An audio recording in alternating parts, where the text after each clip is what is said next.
తులసి కేవలం మొక్క మాత్రమే కాదు, హిందూ పురాణాలలో అత్యంత ప్రసిద్ధి చెందినది. తులసి మొక్క లేని హిందువుల ఇల్లు ఉండదు అంటే అతిశయోక్తి కాదు.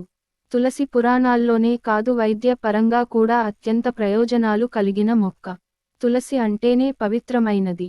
తులసి పూజతో ఇల్లు సుఖ సంతోషాలతో, మహిళలు సౌభాగ్యాలతో వర్ధిల్లుతారు అని పండితులు చెబుతుంటారు. తులసి ఆకులు, కాండం, వేర్లు, విత్తనాలు అన్నీ ఎన్నో ఆరోగ్య ప్రయోజనాలు కలిగించేవే. ఎన్నో విశిష్టతలకు కలిగిన తులసి అంటే శ్రీ మహావిష్ణువుకు ఎంతో ఇష్టం. అందుకే విష్ణువుని తులసితో పూజిస్తారు. తులసి మాలలు వేస్తారు. తిరుమలలో శ్రీ వెంకటేశ్వరుడిగా కొలువైన శ్రీ మహావిష్ణువుకు తులసి మాలలలో అలంకారం చేస్తారు. తులసి ఆకులతో పూజలు చేస్తారు. తులసి అంటే శ్రీనివాసుడికి ఎంతో ఇష్టం. మరి ఎందుకు అంత ఇష్టం తులసి అంటే? దీని వెనుక ఓ ఆసక్తికరమైన కథ ఉంది. శ్రీ మహావిష్ణుమూర్తి భక్తురాలు తులసిగా మారిన కథ ఎంతో ఆసక్తికంగా ఉంటుంది. శ్రీ మహావిష్ణువును తన భక్తురాలే తనను శంపించిన కథ. తులసి ఆవిర్భావం వెనుక ఉన్న ఆ కథేంటో తెలుసుకుందాం. తులసి దళానికి లొంగిపోయిన శ్రీ మహావిష్ణువు. తులసి కేవలం మొక్క మాత్రమే కాదు, అదొక ఆధ్యాత్మిక వృక్షం. వైష్ణవ భక్తులు తులసి మాలలు ధరిస్తారు. తులసి పూజించకుంటే పూజ సఫలీకృతం కాదని శాస్త్రాలు చెప్తున్నాయి.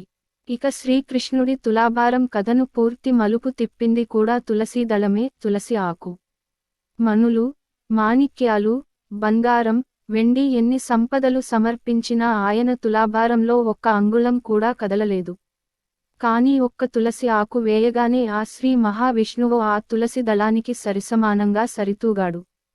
అంటే ఎన్ని కానుకలు ఇచ్చినా ఒక్క తులసి ఆకుకు సమానం అని శ్రీకృష్ణ తులాభారం చెబుతోంది. భక్తితో మనస్ఫూర్తిగా ఒక్క తులసి దళాన్ని సమర్పిస్తే చాలా కరుణించి వరాలు కురిపిస్తాడాయన. తులసికి అంతటి విశేషం ఉంది మరి. భక్తురాలే తులసిగా మారిన కథ. బృందా అనే అమ్మాయి చాలా అందమైనది, అణకువ కలిగిన అమ్మాయి. ఆమె కాలనేమి అనే రాక్షసుడి కూతురు. ఆమెకు శ్రీ మహావిష్ణువు అంటే ప్రాణం.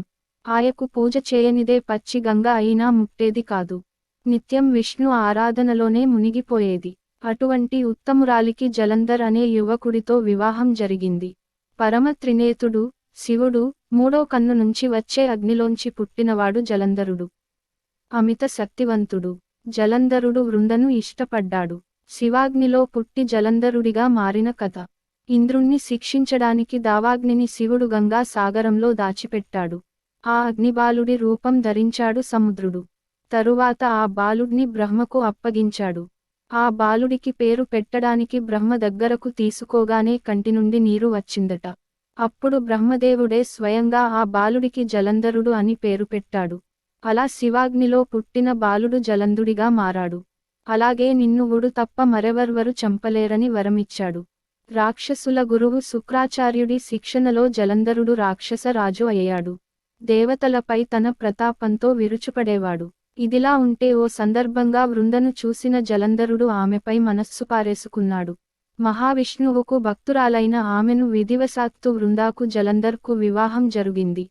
ఆమెతో వివాహం భక్తి, పవిత్రతతో అతని శక్తి మరింత పెరిగిపోయింది. దీంతో శివాగ్నిలోంచి పుట్టినవాడే అయినా శివుడిని కూడా ఓడించగలననే గర్వం పెరిగిపోయింది. శివుడినే ఓడించాలనుకున్నాడు. అదే అహంకారంతో శివుడిపై యుద్ధానికి సిద్ధమయ్యాడు. ఇద్దరు హోరాహోరీగా పోరాడుతుంటారు. అది చూసిన దేవతలు హడలిపోతారు. జలంధర్ శక్తి సామర్థ్యాలకు హడిలిపోయిన దేవతలు విష్ణువుకు మొరపెట్టుకుంటాడు. ఇంకేముంది, రంగంలోకి దిగుతాడు విష్ణుమూర్తి. దుష్ణ శిక్ష రక్షణ కోసం, లోక కళ్యాణం కోసం ఎన్నో చేసిన ఆయన జలంధరుడి అంతం కోసం రంగంలోకి దిగక తప్పలేదు. కానీ జలంధరుడి భార్య వృంద తన భక్తురాలి భర్తను ఎలా చంపాలి అని సందిగ్ధపడ్డాడు. కానీ తప్పదు. జలంధర్ వల్ల దేవతలు పీడింపబడుతున్నారు. దుష్ణ శిక్ష రక్షణ కోసం చేయకూడని పనికి పూనుకుంటాడు. శ్రీ మహావిష్ణువునే శపించిన భక్తురాలు.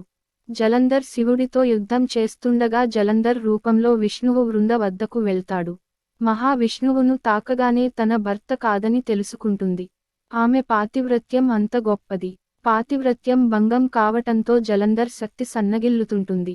మరో పక్క తను ఆరాధించిన మహావిష్ణువే తనని మాయ చేశాడని బాధపడుతుంది. తన ఆరాధ్య దైవమైన విష్ణువుపై కోప్పడుతుంది. తన పాతివ్రత్యం భంగం చేయడంపై ఆగ్రహించిన వృంద మహావిష్ణువును శపిస్తుంది. ఆమె మహాపతివ్రత.